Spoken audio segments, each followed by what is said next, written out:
வாழ்வா அழிக்கும். ஒரு குருவை தேடும். குரு கிடைக்கலன்னா பலனே கிடைக்காது.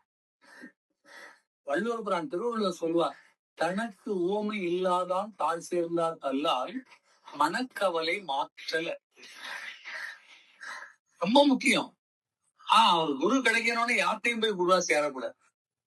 அங்கதான் தப்பாயிருது. அப்புறம் என்ன பண்றான்?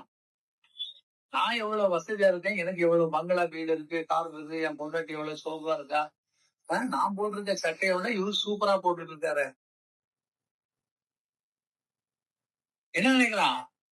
குருங்கிறவர் இவனுக்கு மேல இருக்கக்கூடாது அப்படின்னு நினைக்கிறான். இது நம்ம காசு வைக்கிறோம்ல, நம்ம வைக்கிற வச்சு நம்ம வாங்கி சாப்பிட்டு இருக்காங்க. இவன் சீடனுக்கு லாய்க்கா, இவனுக்கு பலன் கிடைக்குமா? இவன் போனவனே என்ன பண்றான்? அவங்கள பத்தி உள்ள உங்க ஹிஸ்டரிலாம் எங்களுக்கு தெரியும், அவங்கள பத்தி அளக்க ஆரம்பிக்கிறான். அது வல்ல உன் வேலை. நீ யார்கிட்ட போய் சேரணும்னா தனக்கு ஊமை இல்லாத, உனக்கு எந்த வகையிலுமே அவன் என்ன ஆகக்கூடாது, ஈக்குவலைஸ் ஆகக்கூடாது, சன் கம்பேர் இல்லையா, யூனிக்கா இருக்கணும். அப்போ ஒவ்வொரு விஷயத்துல ஆரம்பத்திலே சொல்லியிருக்கான், ஒரு குரு பிராண்ட போகிற பொழுது உனக்கு வேண்டிய ஐயன்களை கேட்கும். யார் ஐயன் கேட்பார்களோ அவர்தான் ஐயன். இதான் ஞானத்தினுடைய பரிபாசம். ஐயன் கேட்பவன் ஐயன். ஐயன் ஐயன்னு சொல்லது குருவை காரணம் என்னன்னா ஐயத்தெல்லாம். அப்போ உனக்கு என்ன டவுட்ஸ் இருக்கும், வாட் எவர் இட் இஸ், அந்த சந்தேகங்கள் எல்லாம் அவர் தீர்த்து விட்டால் அடுத்த நிலை நீ என்ன பண்ணணும், சரணாகதியா அப்படி அவரை டிபெண்ட் பண்ணிடணும். அதுக்கு மேல உனக்கு எந்த எண்ணங்களும் வரக்கூடாது. அவரு சொல்லுவதை மட்டும். அப்படிதான் அந்த காலத்துல குருமார்கள் எல்லாம் என்ன பண்ணாங்கன்னா ஆசிரமங்கள் நடத்தினாங்க. குரு வீட்டுலதான் இருப்பார், கணவன் மனைவியா தான் வாழ்ந்துட்டு இருப்பார். அங்க படிக்க வருவாங்க. வராங்கன்னா இன்னைக்கு காலையில 5 மணிக்கு வந்துட்டு 7 மணிக்கு போற மாதிரி ஒண்ணு லைன்ல சேர்த்து விட்டுருவாங்க. ஒழுக்கம் என்பது ஒரு நிமிடத்தில் வருவதில்லை, அது பழக்க வழக்கத்தில் வருவது ஒழுக்கம். அதுவும் ஒழுக்கம். அப்ப அந்த குழந்தைய ஒரு 3 வயசுல கொண்டு ஒரு குருட்ட சேர்க்கிறாங்கன்னா அவன் அவனுக்குன்னு ஒரு லெவல் வச்சிருப்பாங்க. இவன் இந்த விஷயங்கள்லாம் இவ்வளவு தெரியணும், அதுவரை அவங்க வச்சு பாடம் நடத்துவாங்க. அப்ப அவங்களுக்கு வேண்டிய அந்த செலவுகள் எல்லாம் இவங்க பராமரிப்பார். அரசன் பிள்ளைகள், மந்திரி பிள்ளைகள், வணிகர்கள் பிள்ளைகள், அவங்க எல்லாம் அந்த ஆசிரமத்தில் இருந்தோம்.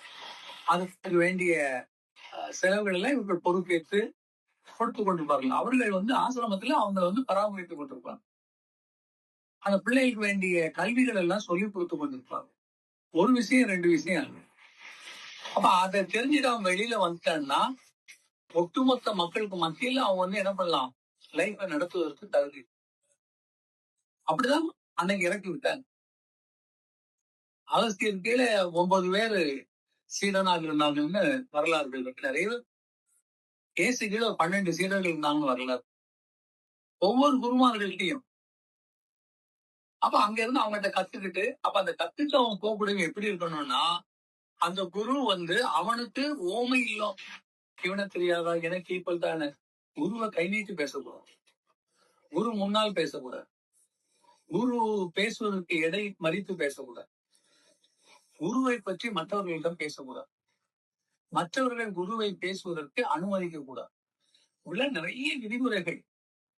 இப்ப இதெல்லாம் நீங்க கரெக்ட் பண்ணிட்டு தான் போகணும். அப்பதான் இப்ப குருவை பத்தி உங்கள்ட்ட சொல்லும் போது, தம்பி வாயை பொத்தும், தம்பி வாய் ஏன்க்கா, சொல்றேன்லடா, எனக்கு தெரியாத என் குருவை பத்தி நீ என்ன சொல்றது, இல்ல நான் கேள்விப்பட்டேன், பட்டுன்னு அடிங்க, தப்பு இல்லை. கேள்விப்பட்டேன்னு சொன்ன உடனே இப்ப பட்ட பாயை அடி எடுத்த காலி பண்ணு. இதுதான் ஆண்மையான சீடனுடைய ஆள். அடிப்பது தப்பில்லை, எப்போ முடியாத பட்சம். அரசு தண்டிக்குது, முடியாத போது தண்டி. தண்டனை முக்கியம், தண்டனை இல்லைன்னா முடியாது. ஆனா கண்டிக்கணும். பாம்பு கூட என்ன பண்ணான், உடனே கொத்தக்கூடாது. அதை சொல்லியிருப்பார் ராமகிருஷ்ண பரமஹம்சர் உபதேசத்திலும் கதையா. நான் கூட நிறைய இடத்துல சொல்லியிருப்பேன். இல்லையா?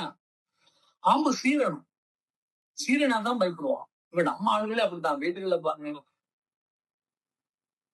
கல்யாணம் கட்டி போகும்போதே எங்க அம்மா அந்த பொண்ணுட்ட சொல்றா, "ஏய், முதல்லயே அவன கையில தூக்கிரு."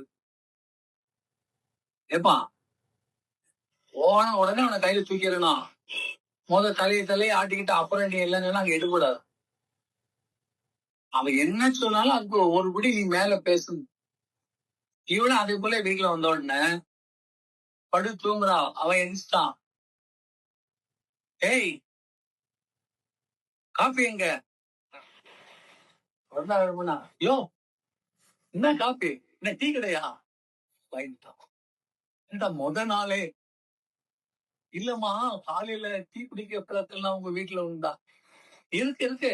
அது நீ கேட்க கூடாது. நான் கொண்டு வந்து தான் குடிக்கணும். சரியா? நாள் ஒரு ஷாப் குட்டிட்டா. அதுல இருந்து கடைசி வரை டீ கேட்கறதே இல்லை. ஆனா டீ வந்துடும். இல்லையா? இப்படி சில வீட்டுகள்ல பரிமாற்றம் இருக்கும். சில ஆம்பளைங்களும் அதே மாதிரி முதவே நம்ம எதிரில்லைன்னா அவன் நம்மள சறுக்க வச்சிருவான்னு இவன் என்ன பண்ணுவான்? எது எடுத்தாலும் குத்தி குத்தி குத்தி குத்தி பேசுறது. அவன் பயந்து பயந்து பயந்து ஒரு நேரத்துல என்ன பண்ணிட்டான்? முடிவு பண்ணிட்டா, இவன் நம்மள பேசிட்டு இருக்க, நீ இவா கத்துனா அடங்கினா. சமூகம் எப்படி இருக்குன்னா எதிரவனை பார்த்தா பயப்படும். அதுக்கு ஒரு கதையே சொல்லுவாங்க. ஒரு கடையில் இருக்கிறவன் காய்கறி வியாபாரி காலை நீக்கிட்டு தான் உட்கார்ந்து இருப்பான். கால் பாத்தீங்கன்னா இவ்வளவு பெருசா, யானை கால், பெரிய கால். காய்கறி எல்லாம் பருத்தி வச்சிருப்பான். வந்தவங்க எல்லாம் அவங்கவுங்க எடுப்பாங்க. முதவே சொல்லிடுவான், உங்களுக்கு எந்த காய் வேணுமோ பார்த்து எடுத்துக்கங்க, சரியாக எடுத்து நிறையில போட்டு அதை பார்த்துட்டு காசை வச்சிருங்க, பொய் சொல்லி எடுக்க கூடாது. 5 கத்திரிக்காய் எடுத்து 7 கத்திரிக்காய் போட்டு 5 கத்திரிக்காய்ன்னு சொன்னேன்னா எந்திரிச்சு மிதிச்சேன்னு வச்சுக்க, அவன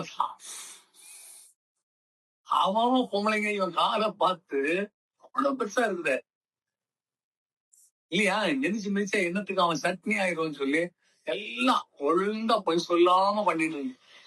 ஒரு தடவை ஒரு பையன் மாம்பழம் வச்சுதான் பார்த்தா, அவனுக்கு மாம்பழம் ரொம்ப பிடிச்சு ஒரு பழம் வாங்கதான் காசு இருக்கான 2 பழம் திங்கணும். உடனே என்ன பண்ணிட்டான்? ஒரு பழத்தை எடுத்து பாக்கெட்ல போட்டான். 2வது அங்கிள் வந்து எனக்கு மாம்பழம் வேணும், நான் எடுத்துக்கிறேன். அவர் பார்த்துட்டார். டேய், முதல் பழம் எடுத்துட்டேலடா. இல்லை, இதுதான். கவுண்டமணி காமெடி மாதிரி. டேய், நீ எடுத்துடல, இதுதான். ஆனா அதையே காட்டிட்டு இருந்தான். ஆனா உள்ள ஒண்ணு கிடையாது. இவன் பார்த்துட்டான். நான் இவ்வளவு காலமா சொல்லிட்டு இருக்கேன், எந்திரிச்சு மிதிச்சேன்னா கெதி என்ன தெரியும்ட்டு. எல்லாம் இல்லடா, நீ எங்கிட்டயும் போய் சொல்லி ஏமாத்திட்டியா? எந்திரிச்சு வந்து அவனை ஒரு மிதிச்சாரு. அவன் அப்படியே நின்றுட்டு இருக்கான். அவ்வளவு சுகமா இருந்தது. இந்த பஞ்சு மெத்தை தலையணையை வச்சு அப்படி ஒத்தடம் கொடுத்த மாதிரி. பெயினில எலும்பே இல்லையே, சித்தை இல்லையே, நீர் கொத்த பகுதி தானே. இவன் என்ன பண்ணா? அப்படின்னா, என்னடா நின்னுகிட்டே இருக்கேன்னு. என்ன பண்ணீங்க? இன்னும் 2 முறை அப்படி பண்ணுங்க, சுகமா இருக்குன்னா. பார்த்தாரு, இனிமேல் இதை சொன்னா பலிக்காதுன்னு. இல்லையா? முதல்ல நாம என்ன பண்ணணும்னா பணிந்து போகணும். அது ரொம்ப முக்கியம். யாரையும் பகைச்சிட்டு போகணும்.